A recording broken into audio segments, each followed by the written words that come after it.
Bonjour à tous et bienvenue sur Audiophile détendu. Salut tout le monde! Alors je vous rassure, Tony est toujours là, enfin pas aujourd'hui, mais il va revenir très vite. Mais je vous présente donc Mélanie qui a rejoint l'équipe et qui s'occupe depuis quelques mois de vous faire les magnifiques photos que vous voyez sur nos différents réseaux sociaux. Non, abuse pas! En tout cas, on se retrouve pour le test d'un produit Octavio qu'on voulait vous présenter depuis pas mal de temps. Après la review de leur amplificateur connecté en début d'année, voici le test du Stream G2, le petit boîtier d'Octavio permettant de rendre connecté n'importe quelle chaîne hi-fi. Avant de commencer, comme d'habitude, laissez un pouce bleu, un commentaire et surtout abonnez-vous à la chaîne et activez la petite cloche pour nous soutenir et évidemment ne pas louper nos prochaines vidéos. Allez, c'est parti!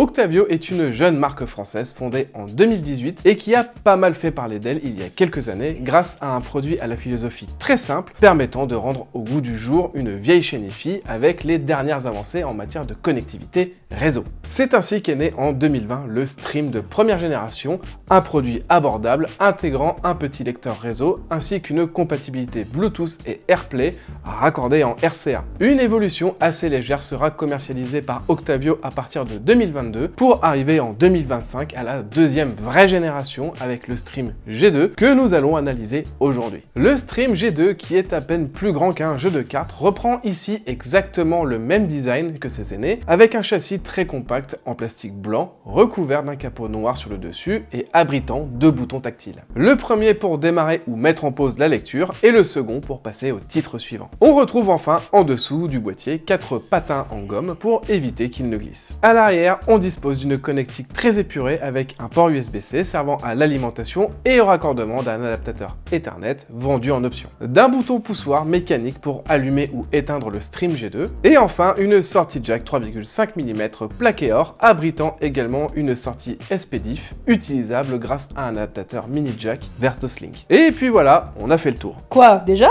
Oh t'inquiète, c'est à l'intérieur que les changements principaux opèrent. Nous retrouvons sous le capot un PCB multicouche assez épais avec d'un côté les deux contacts pour les boutons tactiles ainsi que quelques résistances et condensateurs. Et de l'autre côté de cette carte, tout le reste de la circuiterie. Sur la partie gauche de cette carte est regroupée l'alimentation avec un contrôleur USB-C Power Delivery et deux condensateurs en tête de ligne de 220 microfarad pour une tension de 25 volts servant au découplage, au buffer et à alimenter proprement l'ensemble de l'électronique. En partie centrale, c'est le fabricant européen Stream Unlimited qui fournit sur une toute petite carte bleue le module principal du Stream G2. Dénommé Stream 1832, ce PCB rassemble une puce ARM 4 cœurs Amlogic A113X dédiée principalement à la gestion de l'interfaçage réseau, à la gestion des différents protocoles ou encore au décodage et au traitement des signaux entrants. À ses côtés, nous disposons de 4 Gb de mémoire vive en DDR3L et 4 Gb de stockage servant à stocker le firmware principal du streamer. Protégé sous un capot métallique, on retrouve enfin le module réseau chargé de la connectivité Ethernet 100 Mbps et du Wi-Fi, ici compatible avec les normes A, B, G, N et AC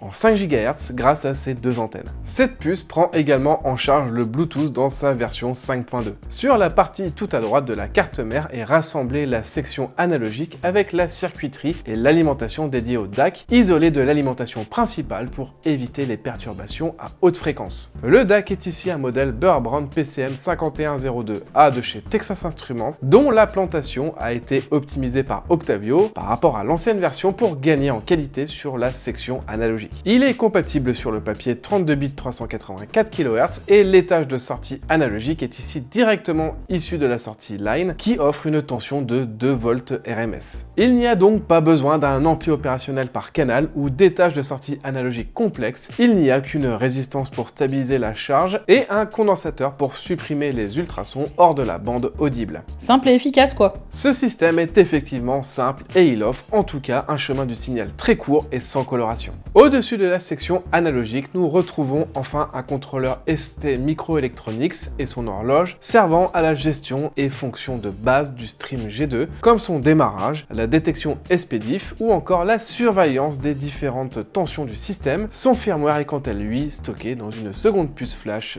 Winboard de 8 Mega. Et voilà ce qu'on pouvait vous dire en ce qui concerne notre petit tour des entrailles du G2. La connectivité du Stream G2 intègre comme vu précédemment du Wi-Fi AC compatible avec les bandes de fréquence 2,4 et 5 GHz, du Bluetooth 5.2 supportant le codec SBC, AirPlay 2, Google Cast, l'UPnP, le DLNA et enfin les services de streaming au travers des protocoles Cobus Connect, Spotify Connect et Tidal Connect. Et la compatibilité roule sera de mise grâce à une prochaine mise à jour du Stream G2. La lecture en réseau supporte de son côté les formats FLAC, OGG, ALAC, WMA, APE et MP3 jusqu'à des fréquences d'échantillonnage pouvant atteindre 24 bits 192 kHz. Il n'y a pas de support du DSD ici par contre. Le petit boîtier est bien entendu pilotable grâce à une toute nouvelle application très simple et efficace dénommée Virtuose G2, compatible iOS, Android, Mac et PC, permettant d'accéder à la gestion du volume dans le cas d'une utilisation avec des enceintes actives, aux différents réglages du streamer ainsi qu'à la lecture en réseau. L'Octavio Stream G2 est livré dans une superbe boîte avec un bloc secteur 5 watts, un câble USB-C vers USB-A, sa documentation technique et, selon votre choix, soit un câble RCA,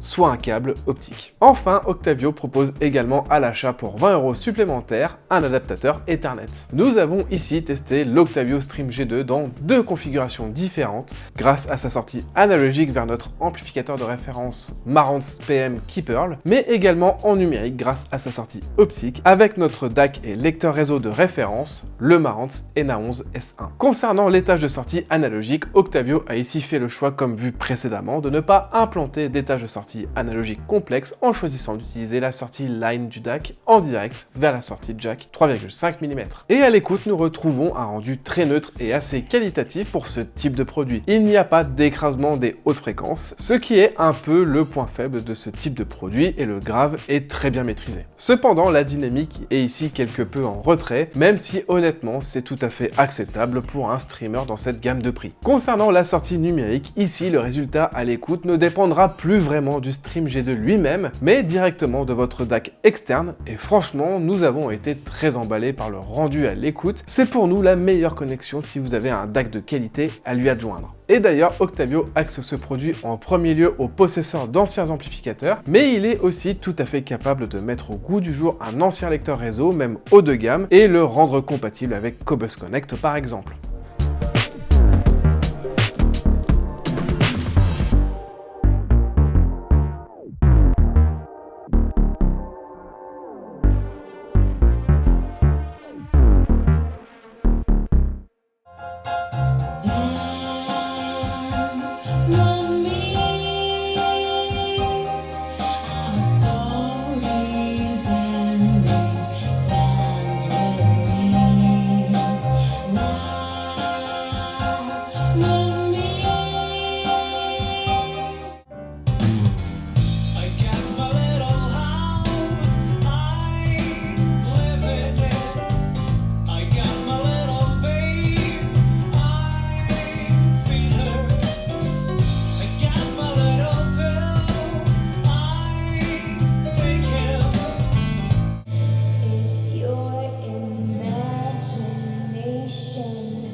Il est très compact et parfait pour mettre à niveau un amplificateur avec sa sortie analogique ou un DAC externe grâce à sa sortie numérique. La sortie analogique offre un bon niveau de restitution et sans coloration. L'application est toujours aussi simple et efficace, dommage par contre qu'il soit demandé autant d'informations personnelles pour créer un compte.